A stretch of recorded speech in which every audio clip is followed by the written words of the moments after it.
जय हिंद। नमस्कार, प्रणाम। कैसे हैं भाई? सब ठीक ठाक? मैं जीवेंद्र कुमार आपको इस मिशन मोशन के प्लेटफॉर्म पे स्वागत करता हूं। मैं आप सबों के समक्ष कहीं उपस्थित था। आप सबों ने देखा था अनुच्छेद 21। आज हम लोग डिस्कस करेंगे अनुच्छेद 22 के विषय में, है ना। अनुच्छेद 22 क्या कहता है? अनुच्छेद 22 हम लोग डिस्कस कर रहे हैं आज। अनुच्छेद 22 क्या कहता है? गिरफ्तारी के विरुद्ध संरक्षण, है ना। यदि आपको कोई गिरफ्तार करे, है ना, तो उससे कैसे संरक्षण मिल सकता है आपको? ठीक है, संरक्षण कैसे दिया जा सकता है? ठीक है। तो अनुच्छेद 22 दो बातें कहती है। अनुच्छेद 22 दो बातें कहती है। एक कहती है, दो बातें कहती है। एक कहती है निवारक दंडात्मक निरोध, है ना, दंडात्मक, है ना, दंडात्मक निरोध। ठीक है, हिंदी की स्पेलिंग होती है, देखने की जरूरत नहीं, आप बस समझ जाओ, बस इतना है। ठीक है। एक होता है निवारक निरोध। क्या होता है? निवारक निरोध, है ना। दो तरह से होते हैं। अनुच्छेद 22 दो बातें कहती है। एक होती है दंडात्मक निरोध, एक होते हैं निवारक निरोध।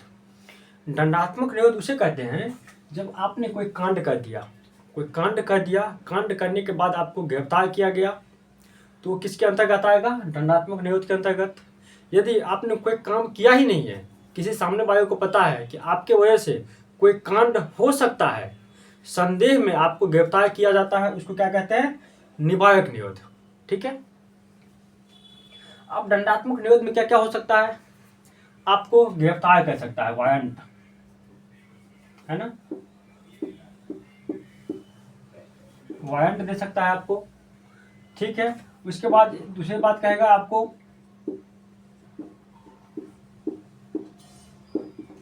वकील रखने का अधिकार देगा। ठीक है। तीसरी बात आपसे कहेगा कि आपको कोई पकड़ लिया, सपोज कि आपने कोई कांड कर दिया, ठीक है, आपने किसी को खून कर दिया, या कोई गांव में है होता है ना, किसी को आपने धमकी दे दिया। धमकी मतलब आपने कांड कर दिया, आप किसी को कह दिया मैं तुमको देख रहूंगा, तुम्हारी बीवी के ना पूरी जिंदगी सफ़ेद साड़ी में बीतेगी। इसका मतलब वो क्या कहना चाहे कि मैं तुमको मार दूंगा, यानी तुम मर जाओगे, तभी तुम्हारी बीवी की जिंदगी सफ़ेद साड़ी में बीतेगी, है ना, सफ़ेद कपड़ा में बीतेगी, है ना। गाँव घर में ऐसा भी कहा जाता है, तुम अपने बच्चे का मुंह नहीं देखोगे, है ना, तुम्हारा बच्चा जो है ना वापस नहीं आ पाएगा। इसका मतलब आप उसको धमकी दे रहे हैं, उसको मारने का आपने कांड कर दिया। आपको क्या कहेगी? आपने उससे केस कर दिया, पुलिस आएगी आपको पकड़ने, गिरफ्तारी आएगा। उससे पहले क्या देगा? आपको वारंट, सूचना देगा, कि आपको नोटिस देगा कि आपने भाई किसी को धमकाया था, आप पे ये चीज़ कार्रवाई हुई है, आपको मैं गिरफ्तार करूँगा, है ना। वारंट दे दिया, गिरफ्तार करने से भाई आपको सूचना देगा। उसके बाद पकड़ के ले जाएगा आपको। ठीक है, पहले सूचना देगा, फिर आपको समझ के पकड़ लिया आपको। उसके बाद क्या करेगा? 24 घंटा के अंदर, दिखा है क्या ये? 24 घंटा के अंदर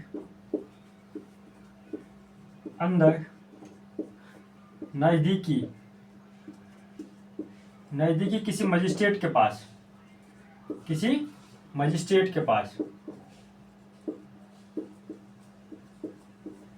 पास उपस्थित करेगा। ठीक है। यदि आप मान के चलिए कोई कांड करके आप भाग गए, मान के चलिए आपने बिहार में, मधुबनी में, दरभंगा में, पटना में किया कोई कांड, ठीक है, किसको धमकी दे दिया, किसको चार थप्पड़ मार दिया आपने, उसने केस कर दिया, आप भाग के चले गए मुंबई, तो आपको ऐसा नहीं कि वहाँ जाओगे तो बच जाओगे, वहाँ आपको खदेड़ा जाएगा, वहाँ पकड़ा जाएगा। वहाँ पकड़ेगा तो आपको 24 घंटा के अंदर, आप पकड़ाने के 24 घंटा के अंदर में आपको क्या होगा? किसी नज़दीकी मजिस्ट्रेट के पास अपने स्टेट में उपस्थित कराया जाएगा, बताया जाएगा कि इसने ये काम किया है। तो आप कहेंगे, एक क्वेश्चन आपके मन में आएगा कि भाई हम तो मुंबई में हैं, मुंबई से आने में 36 घंटा लग जाएगा, तो फिर 24 घंटा में कैसे होगा? तो इसमें क्या होता है? यात्रा के समय को छोड़ के, क्या होता है? यात्रा के समय 24 घंटा हुआ ना, मान लीजिए मुंबई कहीं भाग गए हैं, तो आप जितना देर आने जाने में टाइम लगेगा, उस टाइम को छोड़ के 24 घंटा अपने पास रखेगा। उसके बाद आप मजिस्ट्रेट को सबमिट करेगा। वो 24 घंटा में आपको भरपूर कुटैया होगी, है ना, कोई काम आपने किया तो कुटाई तो होगी। उसके बाद कहेगा कि आपको वकील रखने का अधिकार है ना, नहीं कहता तो वकील साहब है, गाँव घर में सुनते होंगे ना। आपको एडवोकेट रखने का अधिकार है। क्योंकि आपको एक बात बता दूं कि कोर्ट में ना एडवोकेट ही सब कुछ होते हैं। आपने गुनाह किया है, क्या किया है, आपके एडवोकेट कैसे हैं, आपके एडवोकेट कैसे डिफेंड करते हैं, आपके एडवोकेट आपको कैसे कैसा कैसा पॉइंट रखते हैं, वो मैटर करता है कि आपने कितना सजा, कैसा गुनाह किया है। ऐसे ऐसे व्यक्ति है जिसने सजा, गुनाह अच्छा किया, उसको कम सजा मिल गई, है ना। तो आपके एडवोकेट के ऊपर सारा चीज़ डिपेंड करता है। एडवोकेट बहुत बड़ी चीज़ होती है, आपको वारंट देगा, ठीक है। वकील रखने का अधिकार होगा 24 घंटा के अंदर, मजिस्ट्रेट के पास पेश करेगा, उसी 24 घंटा में कुटैया तो होगी खूब। ये कहता है दंडात्मक निरोध, उसी में आता है एक निवारक निरोध। निवारक निरोध मान के चाहिए, ऐसे आप समझिए, निवारक निरोध में क्या होता है, कोई कांड करने से पहले आपको अंदर कर दिया जाएगा, मतलब नज़रबंद कर दिया जाएगा, यानी कि जनता के, आदमी के नज़रों से दूर कर दिया जाएगा आपको, ठीक है। आप कहेंगे ये क्यों ये कैसे होगा, क्योंकि गवर्नमेंट को पता हो जाएगी या प्रशासन को लॉ एंड ऑर्डर डिस्टर्ब होने वाला है उसको पता हो जाएगा कि ये हो सकता है। सपोज कीजिए अपने बिहार में कैसा होता है, मान के चाहिए बिहार में जातिवाद कैसा है आप सबको पता है। जातिवाद इतनी है ना, क्या ही बताऊँ।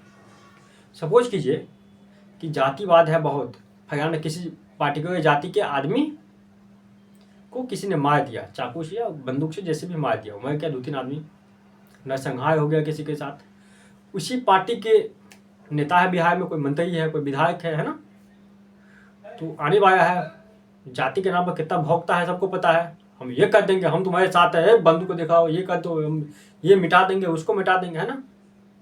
तो भाई गवर्नमेंट को लगता है, यहाँ प्रशासन को लगता है कि इनके आने से यहाँ माहौल खराब हो सकता है, तो पहुँचेगा, वो पहुँचने वाला होगा, उससे पहले वहाँ प्रशासन पहुँची होगी, पहुँचेगा, उसको उठा के ले जाएगा। फॉर्चून आजकल तो फॉर्चूनर में आते हैं कि छोटे से विधायक भी, है ना, उसको नज़रबंद करेगा, उसको ऐसी जगह रखेगा जहाँ किसी को कुछ नहीं पता। उसके पास जो भी फ़ोन होगा, फ़ोन भी साइड उसके से, उसको बस खाना पीना रखा जाएगा, उसको जेल में नहीं रखा जाता है, उसको किसी एक पार्टिकुलर जगह पर रखा जाता है, उसको खाना पीना सारा कुछ मिलता है, पूरा सिक्योरिटी होती है उसकी, लेकिन उसको आदमी से दूर रखा जाता है ना। वो आप मैक्सिमम कितने दिन हो सकते हैं, निवारक निरोध 3 महीने हो सकते हैं, है ना, 3 महीने हो सकते हैं। आप लॉ एंड ऑर्डर पे डिपेंड करता है, 3 महीने से अधिक भी हो सकते हैं, है ना। एक बार में 3 महीने हो सकते हैं मैक्सिमम। यदि उससे लगता है कि नहीं अभी भी माहौल गर्म है तो उससे भी ज़्यादा हो सकते हैं, है ना। निवारक निरोध कहते किसको है, यदि कोई कांड करने वाले हैं, उससे पहले आपको किसी ने गिरफ्तार कर लिया, है ना, उसको निवारक निरोध कहते हैं। उसी में 3-4 निवारक निरोध कानून है, जैसे मीसा आपने नाम सुना होगा, आपने सुना होगा NSA,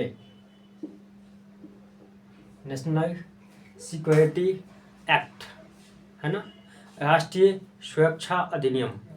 NSA अभी तक चल रहा है, ये अभी तक। यदि गवर्नमेंट को लग गया कि आपके वजह से पूरा देश का माहौल गंदा हो सकता है ना, तो आप पे NSA लग जाएगी, नेशनल सिक्योरिटी एक्ट। आपको इसमें वारंट शूट भी हो सकता है ना। 3-4 कानून है इसमें, जैसे मीसा हो गया, NSA हो गया, टाडा हो गया, TADA, है ना, पोटा हो गया, ये सब ये एक्ट है। आप बस इतना याद रखिए, मीसा, है ना। मीसा का फुल फॉर्म होता है maintenance of internal security act, है ना।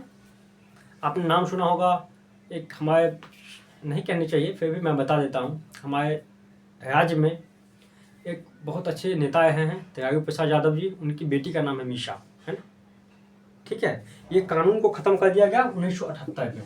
कब हो गया, मीसा 1978 में ख़त्म हो गई, ठीक है। 71 में लागू किया गया, 78 में ख़त्म, ठीक है। ये चीज़ें थी। आप, मैं तो मानता हूँ कि सब कुछ समझ में आ गई हो, किन्हीं को कोई दिक्कत नहीं हुआ हो। यदि कोई दिक्कत है तो उस वीडियो को दोबारा देखिएगा, है ना। ये है मीसा, है ना। टाडा, पोटा, NSA का आप चेक कर लीजिएगा, NSA नेशनल सिक्योरिटी एक्ट। एक NSA होती है नेशनल सिक्योरिटी एडवाइजर, है ना, राष्ट्रीय सुरक्षा सलाहकार, दूसरी चीज़ हो गई, है ना। एक NSA कानून है जो अभी तक चल रही है ना। ये इसको कहते हैं प्रिवेंटिव डिटेंशन, है ना, लॉ कहते हैं इसको। ये होता है कोई कांड कर दिए तब, उसके बाद ये कानून यूज होगा आप पे, ये कांड करने से पहले, ठीक है। इस वीडियो में इतना ही, तब तक के लिए जय हिंद।